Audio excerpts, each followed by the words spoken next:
दोस्तों, अगला हम लोग वीडियो में देख चुके हैं वेक्टर ए वेक्टर बी के बारे में। यहाँ हम लोग देखते हैं, निकालते हैं आई और बी का मान क्रॉस प्रोडक्ट में। तो आई जे के फॉर्म में था वेक्टर ए और वेक्टर बी, इसको आई जे के फॉर्म में लिख दिए। अब हम लोग coefficient of I, coefficient of J, coefficient के का मान रखे हैं वेक्टर ए का। इसी तरह से वेक्टर बी का भी coefficient of I, coefficient of J, coefficient of के का मान रखे हम लोग वेक्टर के फॉर्म में, जो कि यहाँ पे हम लोग डिटरमिनेंट के फॉर्म में लिखे हैं। और हम लोग देखेंगे आई जे के क्या है। तो आई जे के क्या है, मेरा यूनिट वेक्टर है। और -1 का पावर आई प्लस जे क्या है, तो रो और ये कॉलम, आई रो और जे कॉलम है। तो रो इसको बोलते हैं, कॉलम बोलते हैं। तो C11, C12, C13 इस तरह से C31, C32 ऐसा करके डिनोट करते हैं। 3/3 के हम लोग फॉर्म में आया है। ठीक है, तो हम लोग आगे निकालेंगे, देखते हैं क्या क्या हो पाता है। तो -1 के पावर आई प्लस जे, आई क्या है मेरा रो है और जे क्या है मेरा कॉलम है। ठीक है, अब आगे देखते हैं। तो C11 के जब निकालेंगे तो C11 का हमारा 1 हो गया रो, 1 कॉलम। तो हमारा आई का मान 1 और जे का मान भी 1, तो -1 का पावर 2 हो जाएगा। इसका मान हमारा पॉजिटिव में आएगा, क्योंकि -1 का पावर 2 होता है मेरा पॉजिटिव। सिमिलरली इसी तरह से यहाँ निकालेंगे तो पॉजिटिव हो जाएगा आई। तो पॉजिटिव आई हो गया तो हमारा इसका रो और उसका कॉलम छोड़ देंगे, तो मल्टीप्लाई करेंगे, क्रॉस मल्टीप्लाई 3 इंटू -1 -3 2 इंटू 1, तो माइनस में 2 हो जाएगा, क्योंकि नीचे से जब ऊपर ले जाएंगे तब माइनस में ले जाते हैं। अब जे को लिखेंगे तो यहाँ पे क्या होगा, आई प्लस 2 1 प्लस 2 हो जाएगा, क्योंकि हमारा फर्स्ट रो है 2 कॉलम है। तो -1 का पावर 3 मतलब नेगेटिव आ जाएगा, तो मेरा -j हो जाएगा। अब j का रो कॉलम छोड़ देंगे तो क्रॉस मल्टीप्लाई कर देंगे, 3 दूनी 6 हो गया और माइनस में 3 हो जाएगा, क्योंकि ये हमारे नीचे से ऊपर ले जाएंगे तो नेगेटिव आता है। ठीक है, और ऊपर से नीचे आएंगे तो पॉजिटिव आता है। इस तरह k का भी कैसे होगा पॉजिटिव में, क्योंकि फर्स्ट रो और 3 का कॉलम हो जाएगा, तो पॉजिटिव आएगा, 4 आ जाएगा, तो -1 का पावर 4 मतलब पॉजिटिव इवन नंबर आ गया ना, इसीलिए। तो इसको निकालेंगे, कैसे होगा, 2 दूनी 4 और 3 इंटू -1, तो -3 और माइनस में ऑलरेडी रहेगा 100, तो +3 हो जाएगा। ठीक है, जिस एलिमेंट का हम लिखेंगे उसका रो और कॉलम छोड़ देंगे और हम लोग सोल्यूशन करते हैं। ठीक है, तो देखते हैं कि -5 आई आया, -2 और -3 -5 हो गया आई, और जे का भी -3j हो जाएगा, क्योंकि 6 में 3 जाएगा, 3 बचेगा, और 4 3 7 के।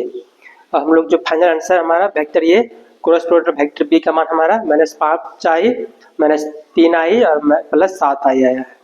ठीक है, इसी तरह से हम लोग दूसरा वीडियो में भी बना सकते हैं कि दूसरा रूल नियम से कि कैसे हम लोग बनाएंगे, कि दूसरा तरीका से कैसे सॉल्यूशन कर सकते हैं। देखते हैं, डायरेक्ट सॉल्यूशन करते हैं, जो कि ये जो हमारा फॉर्मूला लिखे हैं वेक्टर ए और वेक्टर बी को हम लोग जो लिखे हैं फॉर्मूला, मैग्नीट्यूड ऑफ ए, ठीक है, मैग्नीट्यूड ऑफ बी और साइन थीटा, और ये हमारा डायरेक्शन दिखाता है। ठीक है, तो देखते हैं कैसे करते हैं उसको। तो वेक्टर ए को लिखे हैं, क्रॉस प्रोडक्ट वेक्टर बी को मान रखेंगे, जो मान हमारा क्वेश्चन में दिया हुआ था। ठीक है, तो उसके बाद हम लोग सॉल्यूशन करते हैं।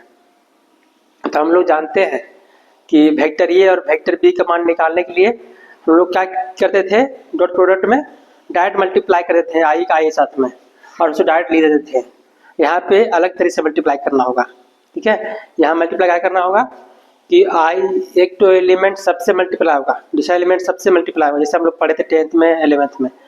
10th में पढ़े हैं x + 2x स्क्वायर मान के चलिए है, और इंटू x + 1 से मल्टीप्लाई करना पड़ा, तो क्या करेंगे, सबके साथ मल्टीप्लाई करना पड़ा। एक एलिमेंट सबके साथ मल्टीप्लाई कर, दूसरा एलिमेंट सबके साथ मल्टीप्लाई करना पड़ा। कीजिए यहाँ पे 2 इंटू आई 3i, 6i इंटू आई हो जाएगा क्रॉस प्रोडक्ट में। ठीक है, फिर आगे करेंगे तो देखते जा रहे हैं, 2 4 हो गया और i इंटू जे हो गया। फिर हमारा 2 इंटू 3 6 हो जाएगा, 6i into cross product of के। पहले हम लोग i का लिखेंगे, क्योंकि बाया साइड में मेरा पहले i है, तो i को सब जगह लिख लेंगे। उसके बाद फिर दूसरा एलिमेंट लिखेंगे j के, जो भी आएगा। इस तरह से j का मल्टीप्लाई निकालेंगे तो j का पहले लिखेंगे, फिर बाद में सबको लिखेंगे। -1 इंटू 2 तो हो जाएगा -2 और j इंटू आई। ठीक है, और -1 इंटू 2 हो जाएगा, तब -2 हो जाएगा, और j इंटू जे। जो मल्टीप्लाई हम लोग जो किए थे 10th में 9th में वो यहाँ मल्टीप्लाई 11 जो भी किए थे यहाँ पे उसी को करना है।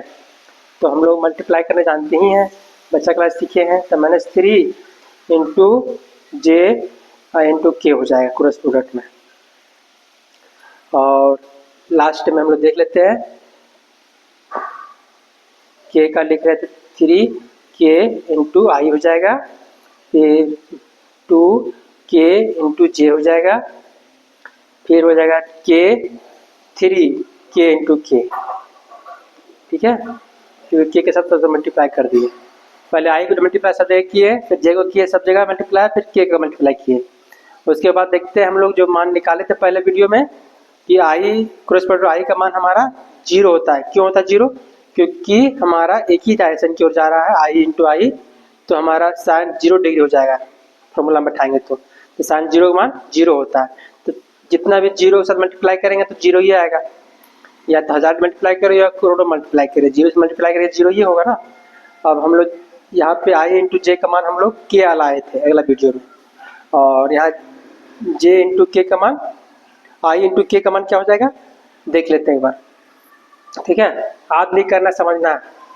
तो आई हमारा एक्स एक्सिस में हो गया, जे हमारा वाई एक्सिस में, और के हमारा जेड एक्सिस में। तो आई के साथ में जे के साथ में के क्लॉकवाइज कहलाएगा, के इंटू आई। लेकिन हमारा उल्टा जब होगा तो हमारा एंटी क्लॉकवाइज में तो माइनस में चिन्ह देंगे, डायरेक्शन दिखाएगा। तो यहाँ देख लेते हैं, तो माइनस जे हो गया क्योंकि आई इंटू के, आई के हो गया तो माइनस जे हो गया क्योंकि उल्टा डायरेक्शन दिखा रहा ना। इसी तरह से हम लोग जे इंटू आई का मान निकालेंगे तो क्या होगा, देखो तो जे इंटू आई तो उल्टा डायरेक्शन चल रहा है, आई इंटू जे रहता ठीक रहता, जे इंटू आई हो गया तो उल्टा डायरेक्शन दिखा रहा है, तो के हो जाएगा माइनस के हो जाएगा क्योंकि हमारा डायरेक्शन चेंज हो गया, उल्टा डायरेक्शन दिखाने लगा। यदि हमारा बायां साइड जाते रहेगा तो अच्छा है, क्लॉकवाइज में रहेगा तो ऐसा ठीक रहेगा, लेकिन इंटू क्लॉक हो जाएगा तो माइनस चिन्ह देंगे और क्लॉकवाइज में पॉजिटिव चिन्ह देंगे। तो यहाँ बना लिया सब -3 और जे इंटू के मान देखिए, जे इंटू के हो जाएगा आपका आई। ठीक है, क्योंकि वो क्लॉकवाइज में। ठीक है, जे के बाद आई आ जाएगा। ठीक है, तो इसी तरह से हमारा डायरेक्शन दिखा रहा है, जो फॉर्मूला में बैठाया था उसको बैठा लिए हैं। और फाइनली हम देख सकते हैं कि 2 और के इंटू जे का मान क्या आएगा देखिए, तो के इंटू जे उल्टा डायरेक्शन, तो हमारा माइनस आई हो जाएगा क्योंकि उल्टा डायरेक्शन आ जा रहा है। तो इस तरह से हम लोग यहाँ पे सावधानी से बनाना होगा।